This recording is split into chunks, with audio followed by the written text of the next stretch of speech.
Warning, this Bleach podcast features many spoilers from the upcoming anime arc 1,000-Year Blood War. So if you've not read the manga or you do not want to hear spoilers for the upcoming arc, viewer discretion is advised. Hey, what is up, you guys? Welcome to another episode of Bleach Boys, the only internet podcast that I know of that is going through the Bleach anime, trying to rewatch it all, give a little bit of a recap, what we saw, what we thought was different, before the new anime series comes out for the 1,000-Year Blood War. Now, we have read the manga for 1,000-Year Blood War, so if you didn't get it off of the intro, there will be spoilers. Yep.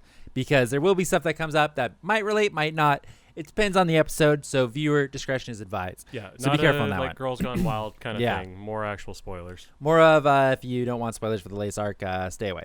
Yep. So where we last left off is Ichigo was officially trying to become a Vizard. That's right. Has started the training where they lock him in a barrier, and he's fighting Hichigo. That's where we last left off. So they are, of course, in the middle of fighting when all of a sudden now Ichigo sees Byakuya. Yeah, so it's taking a total turn. But he's in his world. In his mind, he's now seeing Byakuya. So he's now fighting Byakuya. Byakuya just basically shit talks him the whole time. That's a little bit of a TLDR. Like a yaoi ship? No, it's kind of like they're trying to teach a lesson here to Ichigo, and he's like, why am I seeing all these people? Oh. Because they fight for a little bit. Byakuya talks shit. It's like, oh, you've never been good at blah, blah, blah, blah, blah. Then it cuts back to Hichigo versus Ichigo, and Ichigo uses Black Getsuga, which is, Hichigo's move. Hichigo just blocks it one hand, just slaps it away. Doesn't even matter. Who gives a fuck? Hichigo then flies towards Ichigo. They lock blades, and Hichigo does a point-blank Getsuga. So, like, as they're locked, blocking blades. Does he hold the fucking blade on him? So I don't think Ichigo ever does that. I would be yoinking that move big time if I saw that. That's like fucking doing Sero right to the face. It's like, yeah, that's a pretty good move. You lock him up, and then you Getsuga them right in the nose. That's pretty good. Yeah, they really gave him all the cool moves. Oh, yeah. And then Ichigo's like, you know what? Let's not use those. Yeah, all those cool moves that I saw, I'm just forget them. Don't worry about that. That would them. make me too much like the guy that actually kicked my ass every time. You know, the guy who's constantly better than me. I don't want to be that guy. So Hichigo is like, yo, I was the first to use Black Getsuga, and you just tried to imitate me. So of course it's not gonna work, fucking dumbass. And then Hichigo grabs Ichigo's sword and starts to turn it white. Oh. And then now Ichigo sees, who does Ichigo see next? He saw Byakuya. He's seen important figures. Who does he see next? I feel like it's either Zangetsu or it's fucking Kenpachi, maybe? Karya. He sees Karya. Wait. Yeah. A filler arc character and a non-filler. They fucking just popped him in there. Just like, there you go. What? Yep. This is why the Bound arc was the best. It transcends fucking lines. I mean, it keeps coming back. It's the gift that keeps on giving. Holy shit. So we get more of Karya just basically stomps Ichigo all over the place and shit talks him as well, because that's just the running theme. And he does say, I did take some notes on what he actually says here. He says that every battle Ichigo takes part in weighs on him heavily. And then he goes, are you really so scared of turning out like me? Like Karya. Oh, that's nice. And then Karya brings him back to the cave where Ichigo trained for Bankai in, which is weird because Karya would have never been there. It was a weird thing. The Karya in his headcanon. Yeah, I took a lot of notes on Karya here because he's my boy, obviously, so you got to represent.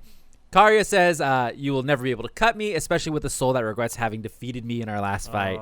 So, like, Ichigo feels bad about it. Karya's like, yeah, I don't know why you feel bad about it. It's like, it was a fight. It's like, it happens. Oh, okay.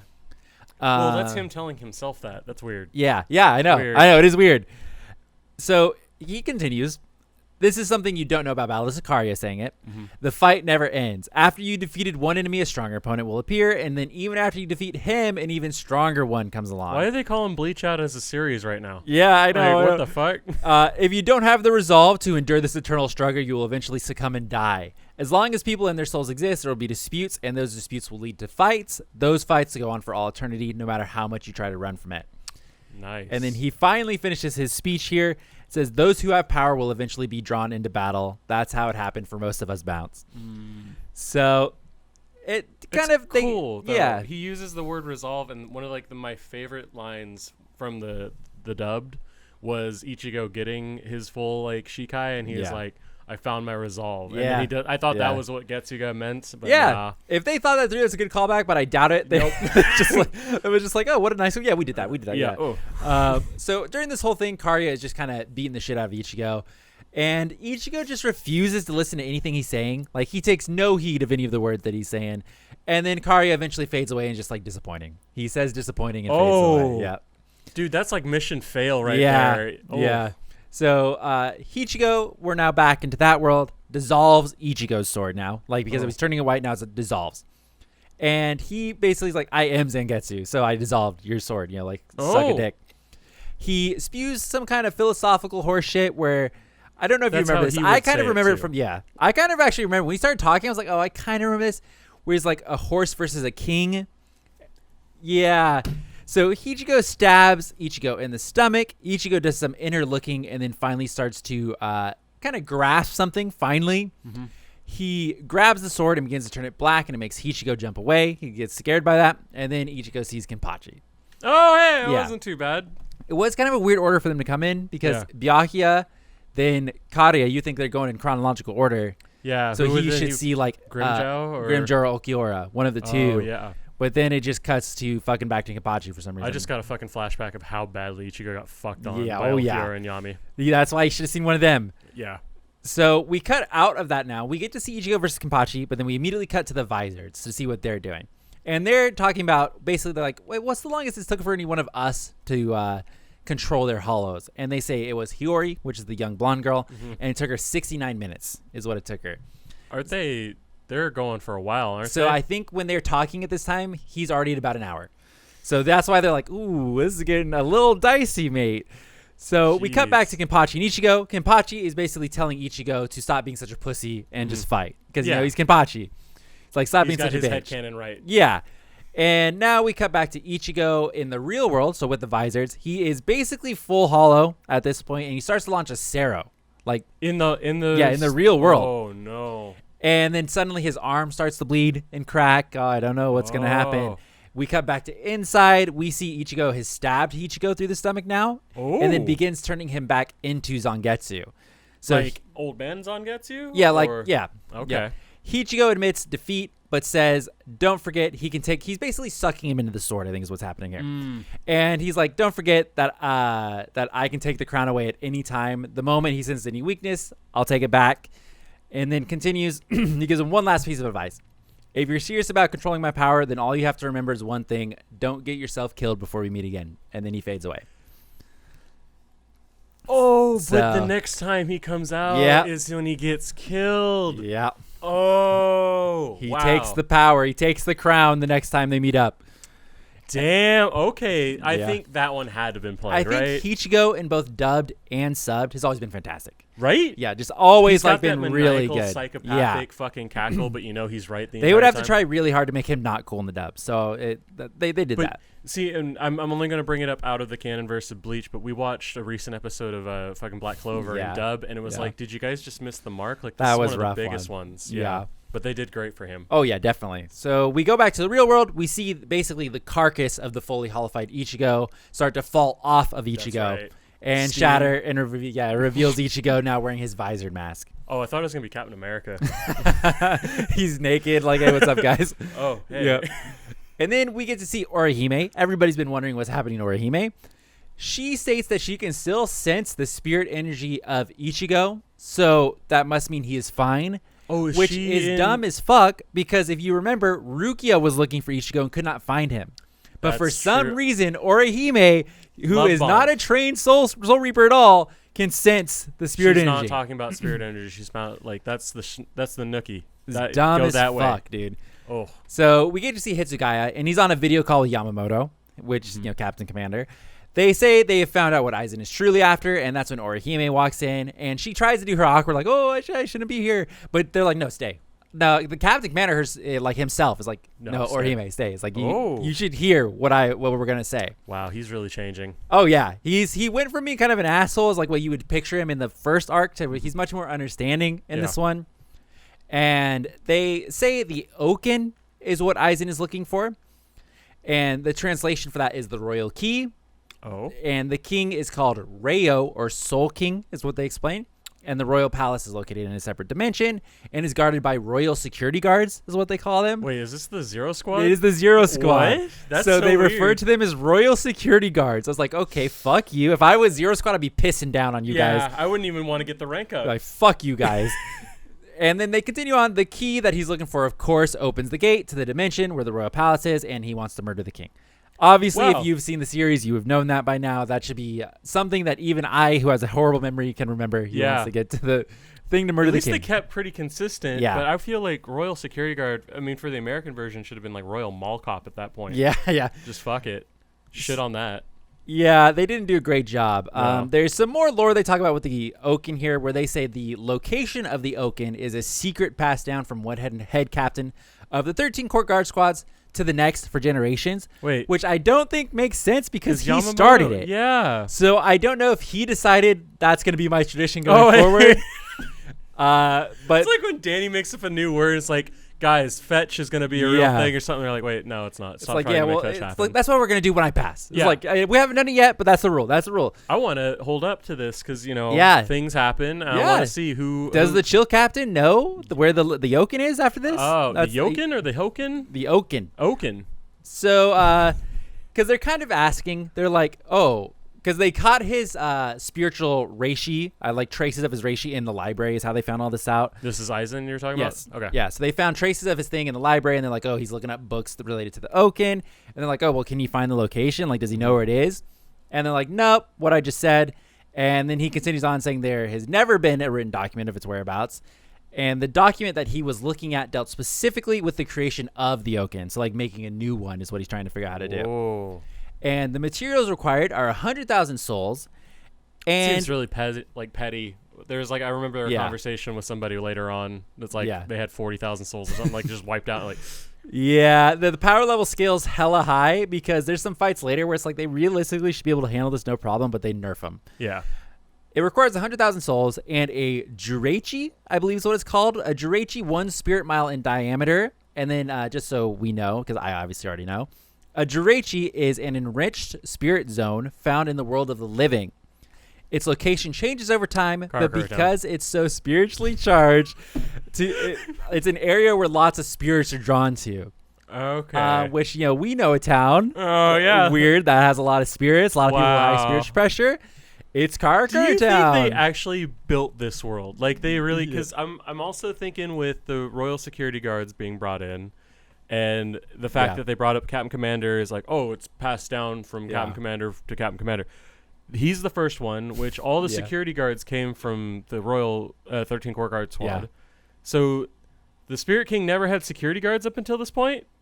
It could have been different. It could have been different. You're right. Yeah. I don't remember the ins and outs of how it exactly happened, but they could have been like a little different before the 13 Court Guard Squads were formed. I'm just curious where that gray. But it's like, what would they have done if they're like, yeah, it needs this, that? Yeah, it's in America, at Los Angeles. Actually, it's like, okay, well, we're in Japan. Well, the main character would have been from that place. That's what would have made it golden. Like, I guess we better buy a fucking plane ticket or something. God forbid it happens during coronavirus. Fuck, you're like, oh, well, we can't literally get over there. It's on lockdown. Sorry, everybody. They continue saying that if Aizen is able to follow the instructions and succeeds Karakura Town, the land in which it stands, and all the living people will be erased from existence. So they will just be no more. I think that would mean they don't go to Soul Society. They don't get anything. They're just erased. Oh. Captain Commander tells Orihime that the world of the living must gather its strength as well, so please inform Ichigo and the others of the matter. This is when Spirit Bomb gets its debut inside of the fucking Bleach universe. Yeah, so Hitsugaya goes to leave. Like, they're done talking. They're like, cool, thank you. Hitsugaya goes to leave, and Captain Commander asks for him to stay. Mm-hmm. He wishes to have a moment of his time because somebody wishes to speak with him. Oh, I thought he was going to start selling Do you have knives. a guess who wants to speak to Hitsugaya? Okay, my little nerdy boy wants so bad to fucking Aizen be there, and he's like, I wasn't the real Captain Commander. Okay. Someone wants to speak with you. Yeah. And it's Hitsugaya? It's Hitsugaya. Fuck, Only he was asked to stay behind. We're going to go with fucking Koga. Momo. Everybody's forgotten about Momo. Momo. Who fucking cares? Yeah. So they kind of show Momo, and then we cut away to Chad. He is now training against Renji while Urahara just kind of watches, which is what you were kind of saying. You know what? It really cracks me up. We cut to Orihime. You hit, oh, we wanted to know what was going on with her. Yeah. We come back to Uryu.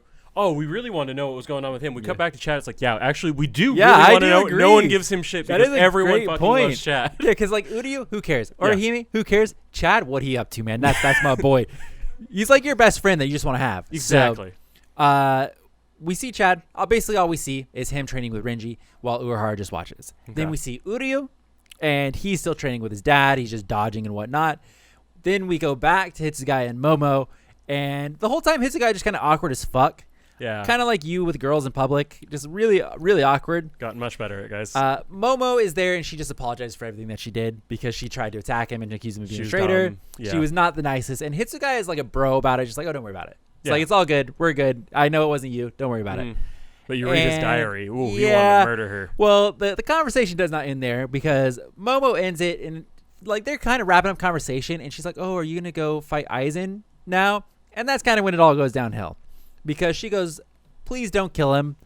I'm sure he has a good reason for this, and then starts going kind of like psycho crazy, like you're like starts freaking out and shaking, kind of like she has Stockholm syndrome. Oh. And that's when the commander basically like just puts his hand in front of her face, and then she collapses. So I don't know if he did something to her, but fucking Bill Cosby. but like yeah, she was like in the middle of freaking out, like having a fucking episode, and he just like cut her off, and then she fainted. Wow. So yeah, and then Is she in jail? Is that what's going on? she's not in jail. She's fine, but I think they're like watching over her because she's like clearly been fucked with. Like she's in extreme duress. Yeah. So Wow. we get to go back to what everybody wanted to see. We get to see how exactly Urahara got Renji to train Chad because, you know, it doesn't make much sense. He says, this is Urahara telling Renji. He's like, Chad needs to train against the power of a Bankai to get stronger. It's like, obviously, because that's like uber strong. So if you train against someone uber strong, you get better. And Renji goes, well, why don't you do it then? So, which is fantastic. I forgot they even mentioned that he has a Bankai so early on. And Renji goes, you have a Bankai, don't you? And then Urahara tries to play it off, going like, oh, I'm just a lowly merchant. I couldn't possibly have a Bankai. And Renji's just like, yeah, don't give me that. It's like you used to be a captain of Squad 12, and you're the one who created the Hogyoku, so don't tell me you have a Bankai. So did we know this? Like, I feel like... So, okay, we did see when Ichigo and Ikaku very first fought in Soul Society, Ichigo tells Ikaku that Urahara trained him. And we do get to see a brief flash of Ikaku's memory of... Oh, that's right. He has the captain. He has the captain's cloak on. That's right. So I don't recall, and I do believe... Oh, we do also know Urahara, I think, created... So we did know both of these. Okay. But it's kind of like a refresher. They do really not talk about... Yeah, no, they do not talk also, about it. Shikabane... Is it Shikabane Hime's sword? I think so. Yeah, I think that's right. We don't have the name guy here with us this episode. I know, right? We're just going to roll with it. But he does use it against Ichigo when he gets his first... when he... Well, yeah, the release, like he shoots off the red shit. Yeah. Eventually, they kind of have some banter, and Urahara just says, listen, you're a better man for the job than I am. My Bankai isn't the type of Bankai best suited for training people or helping people, for that matter. Yeah, because he murders you, dude. Yeah, so it's kind of a nice little thing where it's like, you know this early on, like, oh, Urahara's Bankai is kind of fucked up. Like, it's not a great one for just battling against. Yeah. And then Urahara says, how about this, Renji? You have a lot of questions for me, right? So you do chores for 3 months, nothing major, just routine stuff, and then I'll answer any questions that you may have, which I don't think ever comes up again. Oh, that's so I don't know if the 3 months was not fulfilled or what happened there, but it does not come up again. Urahara is definitely the kind of guy like, that was 2 months and 27 days. It's like, you actually have 3 more days full of chores, sorry, so shit. Or it just waits till like everything's already out in the open after the 1,000-year blood war arc. Yeah, so what do you want to ask? It's like, what questions can I do you for, dude? We don't know. Is he Urahara? alive? I don't think we ever see. We have not read the novels, so there are novels that take place after the fact. That's nerd shit. Yeah, but I don't think we know, because I think we only ever see the 4 main people that are still up and going, and I think that's it. Not 100%. Would you read the novels if they came out with audiobooks? I feel like that's. Well, you listen to I podcasts. think when we're done with this, and if there's still time before 1,000-year blood war, I'll read a novel. I'll let you know, I guess. We'll hold him to it. So that's kind of how he got suckered into watching or training Chad, and then we get to see kind of Urahara's thoughts of them training at this point. And he thinks to himself that there's obviously a lot of room for his power to grow, talking about Chad. But there's one thing that concerns him. Chad's power isn't like that of a Soul Reaper's, not a Quincy's for that matters. Yes, it's almost as if your power is cut off. Oh, so they set up that there's a third faction very early on. Cool. Very early on. Because it's the whole Vasto Lorde Karakura Town thing and then Fullbring? Yeah, yep. Because Ichigo at the end of this Aizen arc, he loses his powers. And then he becomes a Fullbring to get his powers back. And then, wait, isn't there the Zanpakuto arc? That is a filler arc in the middle somewhere. I don't know if that comes after the main story. That's the one filler arc I haven't watched. But what happens after Fullbring? What's the next arc? It's over. So Fullbring's the final arc? It's over. Oh. Fullbring's last arc. And he gets his. That is a good way to end it, I Nope. guess. Disagree. You think it would have been? Well, you just wish they should have ended when Ruki and everybody said goodbye to Ichigo and left him with no powers. Yeah. Because then imagine the anime comes back and then that's him getting his powers back. But I feel like they gave him both like ending level endings. It ruins it because the good ending would be literally the fucking arc you've been watching for the past 500 episodes or whatever it is, the Aizen arc. Let's call it. Let's end it there. We do not need to go into Fullbring. That would be better because then Ichigo goes back to a normal life too. Yeah, and then that's where you're left. You're like, oh, Ichigo's going back to normal life. Like and then when we pick up on this time, it's like, oh, Ichigo, we get to see him, this new one, getting his powers back, and then going into an actual big arc, which is 1,000 Year Blood War. Wow, that's like a 500 episode version of Kill la Kill. Yeah. Holy shit. So I wish they would have cut off there because that episode makes me cry. Where you do like the fucked up ones. Yeah, I do like the fucked up ones. Yeah, you like to feel something at the end of an anime. It's like not all of us do. Happy go lucky, please. So Ichigo is now training with Hiyori to extend the time he can keep his mask on, and that's when Orihime shows up at the warehouse and is able to tell that there's a barrier around the warehouse. Which this one I will give her because she has similar powers. I will allow that one. That's right. A little bit of a did you know here that. Mashido, I believe is the green-haired chick Vizor's name. Mm-hmm. She, moment she got it, was able to holofy for 15 hours. Wow. Never had to go through the training. Could just keep it on for 15 hours. What a flex. Yeah. I don't remember. What was she, a vice captain? What was she? I believe she's vice captain. Okay. Yeah. I don't remember seeing her much. Yeah, I don't either. If I had to go off of memory, I think she was vice captain of the wind guy, the wind dagger guy with the silver hair that looks like Karya. Right. So we get to see Orihime. She just kind of slips through the barrier. Like she just like, oh, there's a barrier here. Let me just pop on in really quick. She didn't even do I reject? I think she might. She does something to that allows her to get through it. Okay. But she kind of just slides through and it's like, cool. But it does alert the Vizards that someone has intruded on the barrier. And they all start like getting ready to fuck somebody up. And then Orihime just comes walking down the stairs and they're like, what? Hello? Is this a big titty goth girlfriend? What's going on here? Is that a civilian? Like, it's like, who is that? Oh, I would be really mad. Yeah. Especially at the guy that makes the barriers. Like, bruh, you fucked it again. And everybody's like, yo, what the fuck were you doing, man? It's like, so she sees Ichigo and just immediately calls out to him. And then, they're like, oh, okay, cool. She fills him in on all the info that she knows. And one of the Vizards asked Hachi, which is the guy who could do the barriers, how Orihime was able to find the place and even more how did she get inside. Hachi is like, well, if she has the same abilities that I have, it would make sense that she'd be able to sense the barrier and get through it, but still it would be incredible for a human to possess such powers. So even Hachi is kind of like that. She is incredibly special due to the fact that she has similar powers to him because he's powerful. He's broken as fuck. Yeah, he's really good. Doesn't he just fight with Hatos? Yeah, he's literally good. He's really, really good. Yeah. Orihime leaves the warehouse, does not stay long, and immediately she runs into Yoruichi. Yoruichi's kind of like waiting outside for her, and she tells her that Urahara has asked her to bring Orihime to him to the subterranean training ground is what they call it. This town is popping off. Oh, the amount of fucking like cameos they've got going on now. Everyone's got a training ground. Everyone's got cameos coming up. It's just a fun time all around. We get to see Uryu quotes here training with his dad. He's basically just running away until eventually Uryu goes to do kind of a counterattack. He sees his moment, and he thinks his dad is trapped inside of his move that he did. But he just breaks out and then shoots Uryu right through the fucking chest. Just like, classic dad. It's like, great try, son. Bah! It's like, all right. You lose. And so he explains here that you push the body and the spirit to their utmost limits, and while in that exhausted state, you attack with a shot from a spiritual bow exactly 19 millimeters to the right of your heart. That is the only way to regain the spiritual pressure lost to that of the Quincy's final form. Oh, fucking shit. 19 millimeters? Let me hit you by this. You and I both become Quincy's. We just take turns doing the final form over and over again, and we could be OP as fuck. I'm not every trusting time. You. No, Sam would be like, okay, Josh, I want you to do final form because he knows 19 millimeters. And then he's like, Josh, I know how to fix this. Yeah. Do you trust me? And I'm like, Sam, my great friend. Of course I do. And then he's like, BAP! Fucking falls to the floor. Oh. Well, time to get a new guy. Yeah. Like, well, I guess I'm not going final form. Fuck that. So, but that would be cool if it was a more repeatable process. It sounds like it's repeatable. 19 They millimeters? don't say anything about him not being able to do the final form, and I haven't seen anything about that yet, so I don't know if they say that anymore.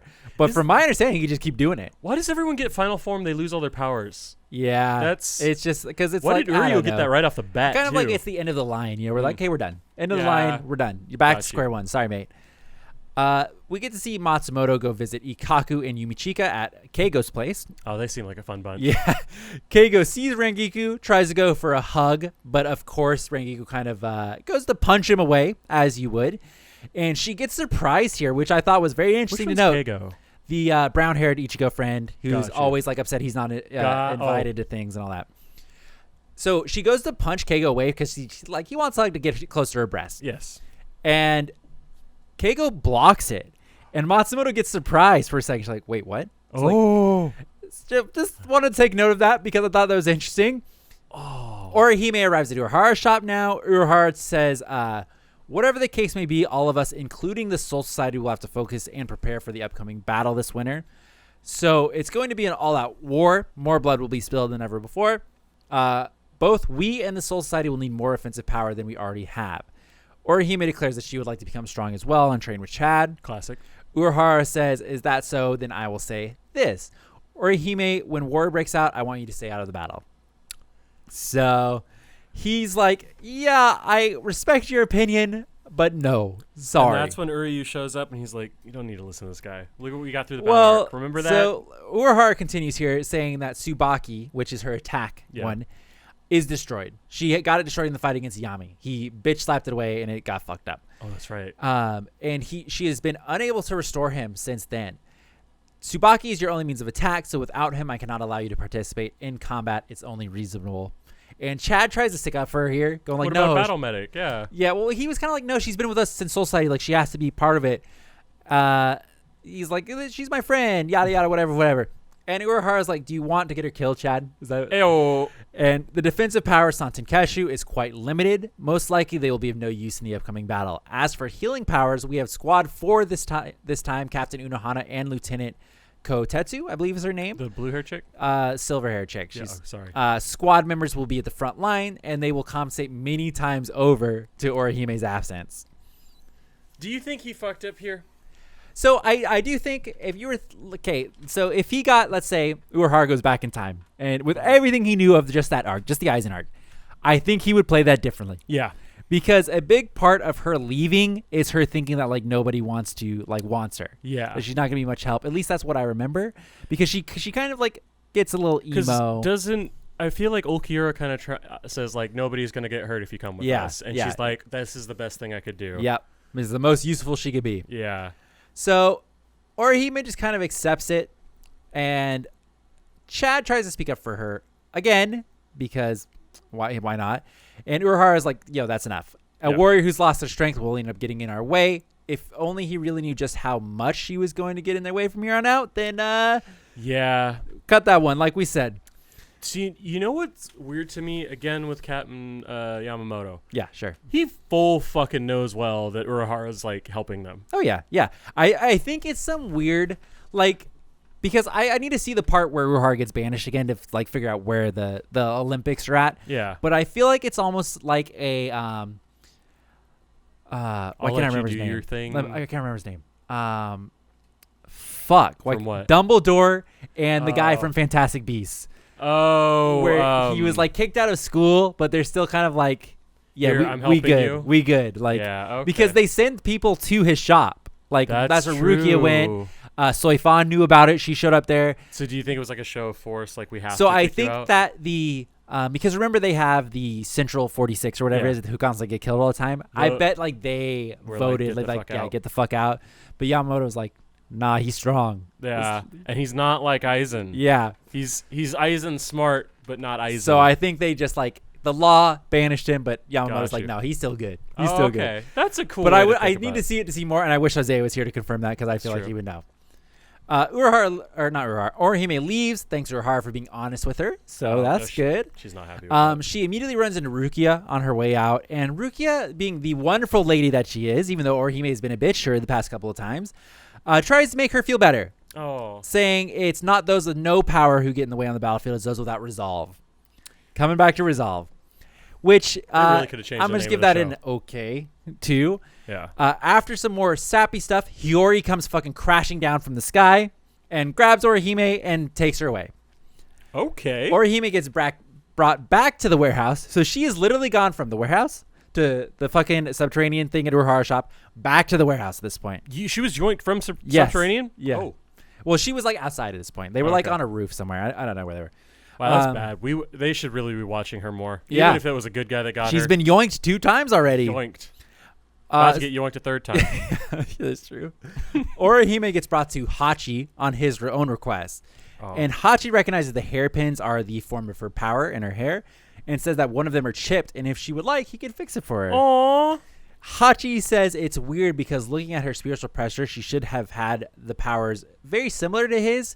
But if that was the case, then she should still be able to return him to his original form, talking about Tsubaki. Yeah. I forgot that they were little fairies at once. Yeah. They don't ever really go back to that after Yeah. this time. Because basically, like, Tsubaki as a whole got fucking shattered. So there's, like, no original pieces left. He's like, you should have still been able to do it if you had my powers. But then Hachi just goes ahead and restores it for it. Hachi says that even though now she can return to the front lines with her offensive power restored, he has to agree and she should not return because Orihime filled him in and he's like, yeah, he's probably right. And I imagine they know Urahara as well. And he's like, yeah, you probably. But if Yami, So as far as they know, he's 10. Yeah. At this point in time. Exactly. So yeah, if they're like, yeah, 10 just bitch slapped your only offensive power. Yeah. Probably not for the best. And we don't know if they get stronger. Yeah. They're probably, it's rough. Big rough. So he does ask her if she will fight, still knowing all of that like even he backs Urahara, and she goes, of course she will, fucking of course. Hachi replies, if you still wish to fight, you just have to get stronger. You have not yet mastered your abilities, so there's still room for you.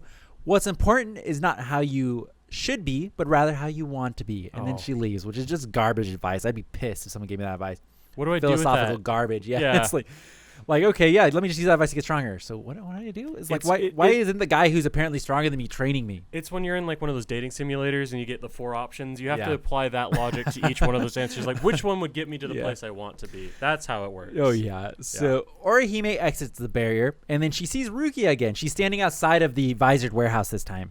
How did Rukia find her? So Orihime tries to lie about like what she was doing, and Rukia's like, nah, it's okay. It's like, it's all good. And she says that she sensed a little bit of Ichigo's power, and since he didn't say anything to her, that must mean he's fine. Aww. She does finish off saying, just knowing he is safe is okay. Oh shit! And then Orihime takes that as they have something. Yep. Nah. Yep. So Rukia and Ichigo forever at this point, baby. Fuck Orihime. Seriously. So we get to see Yami at this point. We come back to see what's Yami doing, what's up with him. He gets his arm back. He gets like kind of sewed back on. Mm-hmm. Ulquiorra says he's very lucky that he brought it back. So Ulquiorra grabbed his arm for him and said got that his fucking arm cut off by Ulquiorra, or no, I mean Urahara. Ichigo, I think. Oh. Ichigo cuts it off. Shit. Yeah, when he first shows up and he goes Bankai, he cuts off Yami's arm. That's right. Yeah. So Ulquiorra brought it back and had it resewed on, and he does say if it had been completely destroyed, Yami would have been kicked out of the Espada, is what Ulquiorra says. Damn. So I almost wonder, because they obviously do the big reveal later where he's 0. Yeah. Is he stronger than fucking I don't. Stark? Supposedly that would mean yes, because as we talked about in previous episodes, the numbers are ranked by strength. But they did just say 1 to 10. The guy said 1 to 10. That's true. So, but then they're like, oh, but we got a 0 because fuck you. Yeah. But he's bonkers as fuck. I think, kind of, because I don't. If you remember, Kenpachi and Byakuya team up and they just take him down. Yeah. Like we don't even get to see the fight. Yeah. Then we just cut back and he's done. I feel like that's just, hey, this is gonna be hard to animate. What do we do? Oh yeah, I bet so too. They're like cut to black. But I think it was the same way in the manga too. Oh really? Yeah, I think they just cut away from it because like I don't know. It's not an interesting fight to fight a big guy. Like, oh, big guy. Okay. It's like, it's not really cool. Exactly. I agree. So we get to see Aizen here, and he's sitting on his throne watching the replay of the Ulquiorra and Yami fight. And he's specifically watching Orihime. And he sees Orihime healing Chad. And he comments here, you have an interesting ability, young lady. And then that's all we get to see of him. Big rip. Little bit of a hint, what's coming on. The theme song that plays during this, it starts with the Mod Soul singing. But they do already heavily kind of show you that Orihime is going to go to Aizen. They show it very obviously in the theme song. Got you. we get thrown into a few filler episodes here, which I'm going to give you a spoiler alert on, have been absolute trash. Oh, cool. I don't ever want to hear any bad talking about the Bound arc ever again. Yep. Because I think I've watched about 6 of them. I think there's a set of 10, if I'm remembering correctly. So you have a whole other week to go through? So I watched 6 of them. I watched 6 of this filler arc. 2 more days then. Yeah. Sorry. I've watched 6 of this filler arc. And this first filler arc, I've watched the whole first one. There's 2 more sets of filler arcs that are like 2 side stories. So 2 episodes is one story, 2 episodes is another story. Then the 6 episodes I just watched now is a whole nother story. I'm going to recap this for you guys. I took way too many fucking notes on this dumbass filler arc, and I regret it 100%. I was such a chore to get through. I'm not even joking. Should we get an otaku seal of approval, like a legit stamp, and then we just smack it on there? These filler arcs I would hard pass. You don't get any better watching these. They don't forward any characters. They don't make you like anybody more. Just hard There's skip. going to be a Google Doc after this with the exact number. Yeah. I'll tell you Sam approved list on what to skip because this ain't it. So it starts off with we see Rangiku shopping. And then all of a sudden, all of the Soul Reapers begin to hear a weird kind of whistling noise, kind of like Elsa in Frozen 2, if you remember. The kind of the same setup. I didn't watch it, but... Rangiku finds this young boy, Soul, who is actually trying to fight a Hollow. She shows up in the park, and he's like trying to actively fight a Hollow. Rangiku steps in, saves him, of course, eventually realizing that this weird Hollow is actually an Arankar. What? Yeah, I know. It's all over the place. So she grabs the boy and starts to run. Then the rest of the Soul Reapers show up, and Ikaku just basically obliterates the Arankar. Like, yeah, no problem. Don't worry about it. They take the kid back to Orihime's house because that's where Matsumoto and Hitsugaya are hanging out. And they ask him about the Arankar. They want to question him. They ask if he also heard the weird whistle. He said he did, but doesn't know anything about it. And that's the only question they had for him. They're like, for oh, Hitsugaya? Okay. No, for the boy that they saved. They're asking about the thing. And they're like, okay, cool. So they go to do the Konso, which is how they send souls into the Soul Society, where they like tap them on the head. And the boy starts trying to fight against it, saying like, no, I'm not going to go. I don't want to. Rangiku steps in here because she's already formed a bond with the kid, even though they just fucking met. And she has to send so many souls to the afterlife. Why does she care about this one? And she basically asks for them to wait. And of course, in the middle of the night, when they actually do wait, they're like, yeah, we'll give him another day. He fucking sneaks out. He steals Rangiku's sword and runs off. Her sword? Yep. Wow. And honestly, I don't know why he would steal Rangiku's sword because she was pretty useless in the fight where they were saving, because they had to be saved by Ikaku. Ikaku's the one that killed the Hollow, not Rangiku. I don't know why you go after Rangiku's sword. Yeah, what the fuck? Rangiku, of course, catches him running off. Like, he already made it down into the town somewhere, and she catches him and stops him. They talk, and eventually he says that he's looking for someone, and he must find her no matter what. Then tells Rangiku what his name is, and his name is Shota. So, yeah, nobody needs to remember that. Just erase that from your memory. Then they hear the whistle again. Rangiku and Hitsugaya fight the same Hollow again, the same one that they already obliterated somehow. So weird. Here you find out that there are actually many of the same Hollow that can multiply themselves over and over, so they can like keep making more. And you find out in a separate part of town, not only is Rangiku and Hitsugaya, they're fighting them, Ikaku and Yumichika are also fighting another batch. So there's a lot of them. Got you. They act like this is kind of a big deal. Like, oh, shit, there's so many. What are we going to do? But literally 30 seconds later, they dispatch all of them. Done. Oh. Yeah. They're like, oh, we're outnumbered. Who cares? We'll just take care of them really quick. Did you see how we faded to black so hard that it fucking literally went there? Oh, damn. So the kid at this point, we're cutting back to Hitsugaya, Rangiku, and the kid.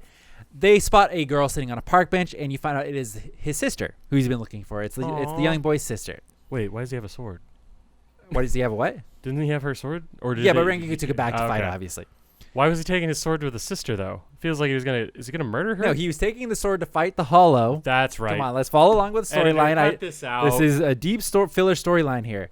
You find out that basically they were both in a car together on the way to an amusement park with their family, with their parents. How do you think they died? Take a guess. Reverse frozen. I don't know. Did they get decapitated? They just got in a fucking like 16-wheeler car crash. Like fucking nailed the car, killed all of them. At this point, they take the sister and the kid back to Orihime's house, and Ukitake video calls in. He's like, "Hey, what's up, guys?" And he has somebody from the R&D department with him, and he's like, "Hey, yeah, so we've been tracking that Hollow. Apparently, they don't duplicate, but instead they're all part of one greater entity." Is he like a tree? Kind of. Okay. this allows the hollow. So basically, there's one main hollow, right? And then he creates copies and sends them out for him, and they absorb a bunch of souls, and then they come back. Oh, so he's bonkers. Fuck. Yeah. Oh. So that's basically what they explain here. And Ikaku is like, the whole team's there at this point because they've reconvened at Orihime's house. And Ikaku shows up and he's like, why aren't you guys performing Kanso on the kids? Like, what are you guys doing? Like, send them on their way. Yumichika chimes in and says, because they were just reunited, the kind Captain Hitsugaya wants to give them some time together before sending them off. Because if you remember, when people get sent to the Soul Society, they have a hard time finding their family. That's true. Which is kind of fucked up. That's a good point. Yeah. Oh, what a nice guy. So later in the night, the Arankar shows up again. We just can't get enough of this fucking Arankar. The kid's sister, Yui, goes mysteriously missing in the middle of the night because why not? Rangiku and Shota go looking for Yui because it's just Rangiku arc at this point. They end up at the original park where they first originally met. Of course, we don't want to waste too much time on backgrounds here. Yeah, that's true. Yui is just kind of creepily sitting on a swing by herself there. Like it could have almost been a horror film. She's just literally swinging very slowly back and forth. And this is when we get a flashback here. Oh. You basically find out that when the two of them first became souls, they spent all their time trying to find their parents. Which, you know what? Thinking about it now, I didn't write this down. I wonder if their parents are still alive then. If they if they haven't found their parents, because they do essentially like, yeah, we spent all of our time looking for our parents, we couldn't find them, and eventually they ran into this hollow that they're fighting now. I wonder if the parents got absorbed by the hollow. Yeah. Oh, I don't think so. I think they would have mentioned if it did. Oh, okay. That's why I'm thinking maybe they're still alive. So Yui is the first person to run into this hollow, and Shota saw her like with the hollow, and she's like, "Save me, Shota," and he runs and just abandons Yui. Classic. So that's why he's trying to get her back now. And he said he did try to fight the hollow on his own and like eventually come back to get him. And that's when Rangiku originally showed up. So he basically ran the whole time until finally he could track him down. And Hitsugaya now runs into, he's on a different side of town looking for people, trying to track the Iranka because they all heard the whistle. They're all out searching. Hitsugaya runs into a soul who is freaked out and is saying he's clearly seen the hollow, like he just saw him. But he's not giving any information out. The soul is like paralyzed. And you find out, surprise, this random soul that's sitting here is actually the hollow transformed into a human. Like, or not a human, but like the soul that's in the form of a human. Wow. He's just got a ton of abilities. Just a ton of them. The Soul Reapers, it's not really that big of a deal once again because they defeated about 30 of them. So the Soul Reapers go back to exchange info. Hitsugaya shares that he learned that it can disguise itself into a human. And Rangiku shares that she learned that Yui was the first one to ever come into contact with this hollow. And that's when like, oh, so Yui is probably the hollow in disguise. Who would have thunk? If only they would have consoed both of them right at the start. So at this point, everybody kind of puts that together and is like, okay, yeah, let's send him off. Hitsugai goes to do a conso on Yui, which is who they think is the hollow in disguise. No. And it doesn't work. It just doesn't work for some reason. And that's when, like, clearly the hollow must have done something to her. Or something weird's going on here. So they decide to lock up Yui behind, like, a barrier. They're like, yeah, we're going to put you behind this reishi barrier. It's to keep you safe. Shoto kind of tries to protest, but, like, no. It's like, she literally needs to stay here. It's like, she needs to be safe. The hollow clearly is We'll put you in there, too, if you keep shit-talking us. Well, he's allowed to stay outside. So it's like, yeah. So he's basically, like, she's on one side. He's on the other side. It's like, cool, you guys can hang out. We're going to go patrol. The story so far is that she gets attacked by the hollow? So the story so far, let me give you a quick recap of the story.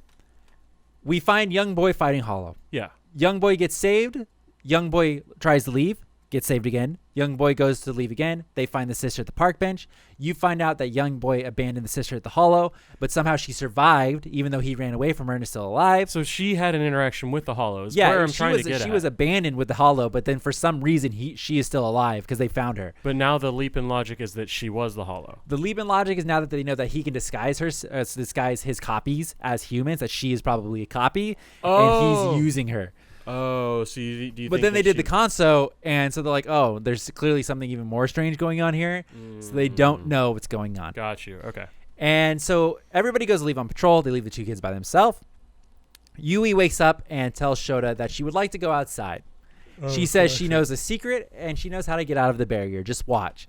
So they each put their hand up to the separate side of the barriers, and the barrier just fades away. Just like, there it goes. Fucking shit-ass way to do it. Yeah. Like, what if you had a prisoner in there? Yeah. You're like, hey, I want to get you out of this. We're done. Your sentence is up. Yeah. Time to go. Just touch it. I would always trick the guard into fucking, hey, put your hand up here real quick. Well, they do explain. So they go on. So we get another video call from Ukitake in the R&D department at this point. They're just saying what's up. They love it. They have a great time. They say they have analyzed her body, and she is definitely a clone that was created by the Iran card. Like, they're 100% on that at this point. And they do say she was a human being, like back when she was still alive, with strong latent spirit energy before. So when she was killed and absorbed by the Hollow, that gave the Arrancar all of its abilities. Like it was like a nobody kind of Arrancar, and then they absorbed this really strong girl who had like really strong powers, and that's when he became really strong. Gotcha. And they do also mention, so if they kill the Arrancar, that means the girl's soul will be destroyed as well. It's like, hey, heads up. Sin chat. And Hitsugai at this point asking the real questions. He's like, well, if she has such strong spiritual pressure, what about her brother? Like, your brother's got to have it, right? Mm-hmm. And then he finally puts it together and is like, oh, she used her brother's spiritual pressure to also get out of the barrier. Like, she like combined the two spiritual pressures so they're actually really strong. Oh. And they got out of the barrier. So twinsies. Yeah. Big yikes. It's not the best way to do it, but okay. Rangiku at this point chases the kids down and tries to stop them. They're at a different park this time. Who the fuck knows where? And Yui starts to glow red at this point, and she's like, don't get in my way. And so it's like, oh, okay, yeah, they were pretty accurate. She summons a bunch of the Arrancar copies to surround them all, and Shota yells to Yui, is like, please stop, like, don't do it. And Yui breaks free of, like, the glowing redness for a little bit, and basically just starts to scream and tell Shota to stay away from her. He doesn't want her to get hurt, or she doesn't want him to get hurt. And we get kind of, I'm going to pause here for a second. At the beginning of each episode, they have a narrator who gives you the recap. It's like, in the Soul Society arc, the Soul Reapers are out doing this, and then they saw this guy, and he's got kind of like that kind of voice. The narrator refers to this Arrancar as the mock Arrancar. So I don't know what that means, but they refer to it as just an Arrancar all the way through the arc, and then for some reason, just this one part, they refer to it as the mock Arrancar. So I think maybe they didn't want to commit too hard to it being an Arrancar. Got you. I don't know. Maybe the translation was off. I have no fucking idea. Or it's an Arrancar that mocks, like a mocking maybe. bird. Sure. Yeah. We'll take that. Yui shoves away Shota, and that's just as she does that, we see the original Arrancar show up behind her. And he looks much different than the other ones that we've been seeing until now. And he is basically like, okay, yeah, what's up? I'm going to fight you guys now. He starts to fight Matsumoto, and she introduces herself as a lieutenant. And he's like, oh, I could kind of take a lieutenant. Okay, sure. And doesn't have a problem with that until Hitsugai gets involved. He introduces himself as the captain, and then he's scared. He's shook. And at this point, he's like legitimately scared, the Arrancar. And he's like, yo, if you kill me, you're going to kill the girl. It's like, hey. Don't do it. Hello. And Hitsugai's like, oh, we already know that. Oh. And so he goes to do it, but then Shota steps in the fucking way, the little boy. Bap him. Slice. Yeah, seriously, knock him out. Knock him the fuck out. So Shota kind of gets in the way for just a second, and the Arrancar uses that to dip out. The Arrancar disappears and explains that as long as he is in this subspace that he retreated to, he can hide his spiritual pressure, attack souls, and make up as many clones as he wants. So he's broken as fuck. Oh, yeah. And that's when we see like a fuck ton of his clones, like probably about 100, show up and kind of just circle all of them. They're kind of like floating in the air.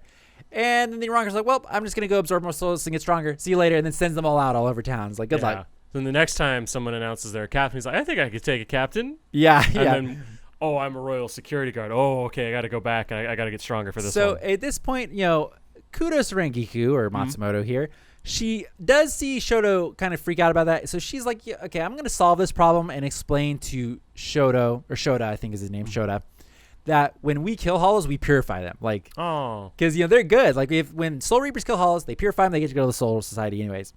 So, like, they're not actually killing, like, the Hollow or the sister. But the sister was a spirit, right? Yeah. So, okay. Yeah. But they do the same thing with the Hollows. But she, at this point, I don't believe I did mention it. I think I might have skipped over it. She did, the Arrancar did absorb the sister back into him at this point. So, like, he was kind of getting fucked up on, and then he was like, okay, enough, and then sucked in Yui and the rest of the copies that were close by to, like, become stronger. Oh, okay. So Yui is back inside the Hollow at this point. She was 100%, like, part of him that he was just letting out. Got you. R&D reaches out again. Hey, what's up? We've been in this arc a lot. What are you guys doing? They say that they found out that the Arrancar controls all the Hollows through the music that they've been hearing, like the weird, like, whistling sound. What the fuck? So because he's using the music, he's required to be constantly close to his clones at all times. So, like, because they kind of like reverberate off of the other clones as like speakers. So like, okay. Yeah, and it kind of creates a little brainwave to control. This guy's got every fucking weird power you can possibly have. But they do mention because of that, he's clearly not hiding inside of Hueco Mundo because he's still got to be like in this spirit realm. He can't like switch over. So they should be able to pinpoint where he is hiding, like the real body at, because he has to be close to the Hollow. So you can kind of try and figure it out. Okay.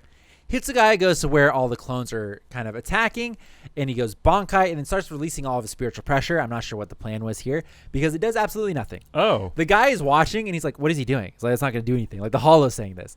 He's like, and then he tries to do it again, and he's like, yeah, that's still not going to work. Like, I don't know. And Okay. It's not until Shota, like, calls out to Yui, and it's like, Yui, please, Yui. And that's when finally you start to hear the music again. And I'm going to pause here for a second because it's worth noting again. We got a couple worth notings that a little bit earlier, like I would say a couple episodes ago, actually right before Hitsugaya started releasing his spiritual pressure, R&D, like they're not on a video call or anything. We just see them watching the fight and they're thinking about stuff like, oh, maybe we should have released their Gentei Kaijo before the fight. Oh. And so it's like, okay, so Hitsugaya's fighting Gempt this whole time. Like, Nice. like he's clearly having a problem with this Arankar. Just release him really quick and then let him knock him out. It'll be game over. But they don't do that. So eventually Shota calls out to Yui, like I was saying. The flute starts to play, and that's what gives them away. They're like, oh, it's right there. We can hear the flute. And Hitsugaya and the Arankar start to fight because he's now dragged him out. He knows where he is. The Arankar releases his Zanpakuto here. Oh. And he claims to have iron skin as strong as an Espada. But that doesn't matter because Hitsugaya traps half of his body in ice. Nice. And yells to Matsumoto to finish him now. It's like, I've trapped him. Yeah, Matsumoto finished him. I'm like, because he's exhausted from having basically released all of his spiritual pressure. So I wonder, so normally pre-Arankar going, what the fuck is he doing? I would have thought, oh, he's trying to like get everything cold and maybe like freeze the guy or it's just unnecessary. Like, map it out. Yeah. Like, hey, I can feel everything now. Yeah. Wow. Yeah, it's completely unnecessary. So Matsumoto, instead of just finishing off the half-frozen guy, she tells Shota to grab hold of her sword and they will save his sister together. Oh, that's weird. So, yeah, it is really weird. The Hollow tries to break free, but you can hear the flute again. It started playing, and it for some reason is like stopping it from moving, so it's like Yui fighting back because that's just her thing. Shota spots like a flute that's hanging out in the Arankar's hair as like part of like his decoration, and that's the flute that his sister used to play when she was little.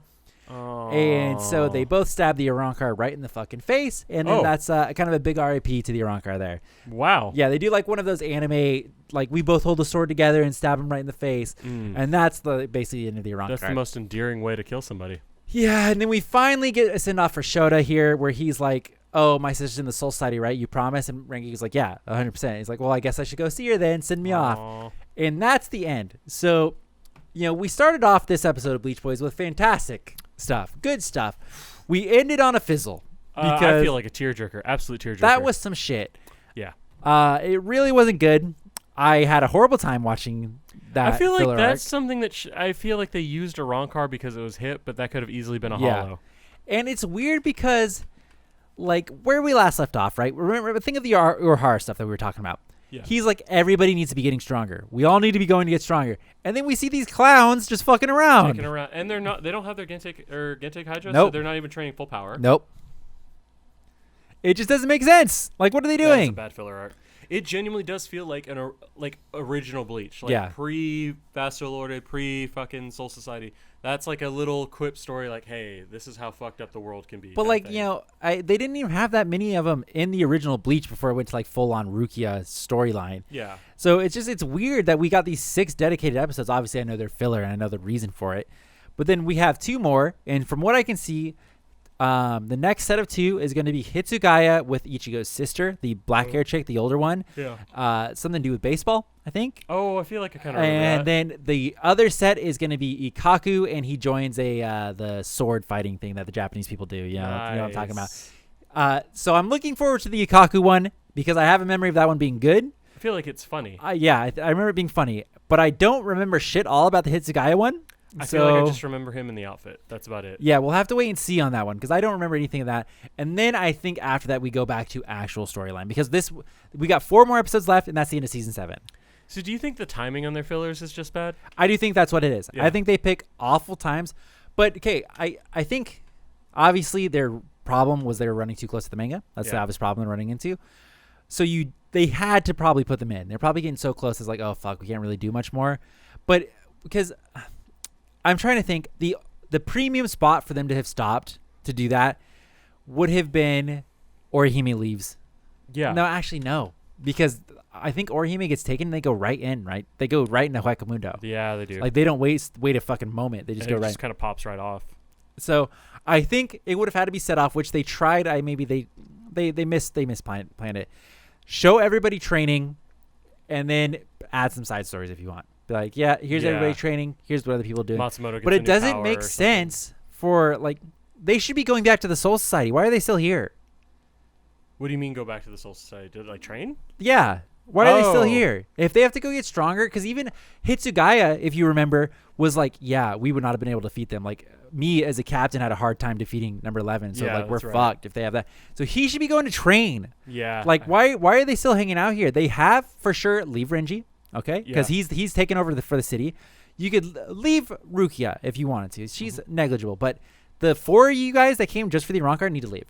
That's true. I agree with that. And then I also think, I wonder if it's they want to keep like Orihime and Chad in the real world. Yeah. And then they would have to stay in the real world, and they feel like that's the way they would train with. Well, it's it. like here's what would have been great filler arcs, and I could see that maybe they don't have enough information to have done them at that point in time, but let's get the Vizards hanging out. Like that would have been great. Yeah, let's go get them like watch them shopping or something. Like I'll fucking watch, or let's play a game of fucking basketball. Because we know they're strong. Yeah, we don't need to know that they're training because they've obviously done some amount of training, especially if they're training Ichigo. So yeah, you're right. It's like treat it like a One Punch Man episode where it's like they're just hanging out and they're shopping, like oh hollow, wah, and just like knock it off really quick. Because we know they're fucking strong. It's like we already know that damn well. So it's like we could, and there were parts of comedy with the Vizards that was fantastic. It was really good.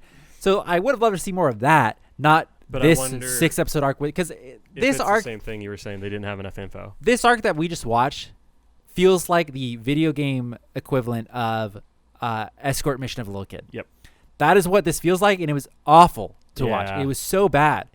But it had a really deep, dark story. I don't give a fuck. And then they try to like build like character for Rangiku, where she's like caring towards kids. It's like I do not care. Yeah, I didn't need to see this. Whoa, the chick with big tits is a motherly figure. Yeah, it's like wow, who would have guessed? Wow, it's a story as old as time. Yeah, so. I wonder. See stuff like that, and I feel like they would have done like a in memoriam kind of thing. It's like, oh, this person was this episode was dedicated to these 2 people who died in a recent car accident. Oh, like that's when I see like when it's a slightly weaker episode, but it's got like a heavy heart hitting thing. It's like, oh, that's they what should have. Now here's where I would have been happy. Just fake somebody's death. Well, no, okay. Because they ended basically, they send the kid off and they point towards the sunset, and that's the end. That's the end of the arc. They should have been back in the real world.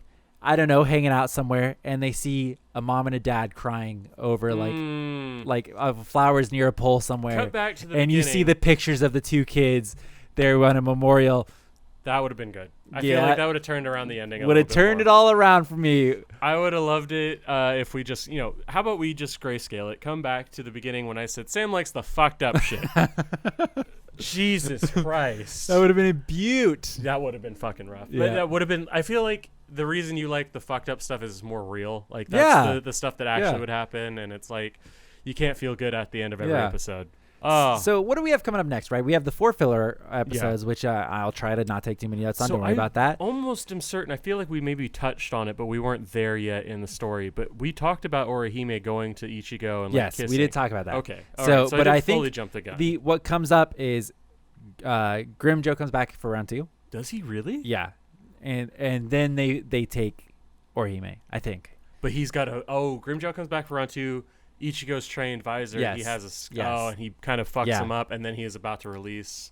Do you think? I don't remember how it ends. So once again, Wish Jose was here because that's his boy. He knows everything about him. Then Ulquiorra slips in the night. Yeah. Swiggity swooty. Then they swim back. And then we go right into Huecamundo arc. Wow.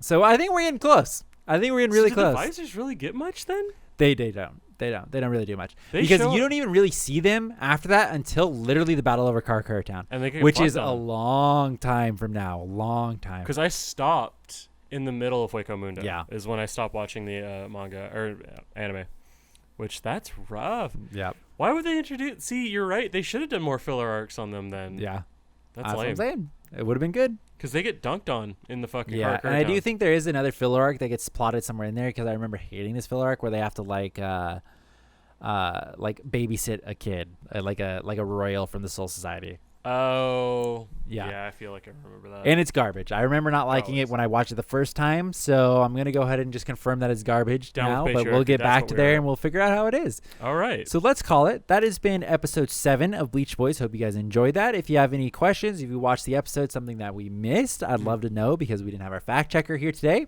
That'd be even weirder that somebody else is doing what you're doing right now. Like, I've been getting tired of Sam's inconsistencies. It's a watch along. Like, yeah, Sam, I too also watch the 5 to 10 episodes you do every week. And at 29 minutes and 32 seconds, you missed the deep meaning on that last filler arc. It was really to show Rangiku's character's matured since the first. Like, yeah, you could actually see her boobs getting bigger as if she was pregnant or something like that. I don't know. Fucking weird shit. All right. Well, thanks for watching. We are on, I didn't even mention it. We're on Spotify, Google Podcasts, Stitcher. God. Bleach Boys is up on all of those. So watch that. Subscribe to our YouTube channel. Give us 5 stars and whatever that is. Leave us a review. It'll help us out because ain't nobody watching this except for us. Do we have a fucking Otaku Uber account too? We do not have an Uber account. We'll get there. Don't you worry. In like we'll come do pickups and we'll talk to you in person about Bleach. so do not get Jose as your driver. Thanks for watching. We'll see you guys on the next Bleach Boys. Have a good one.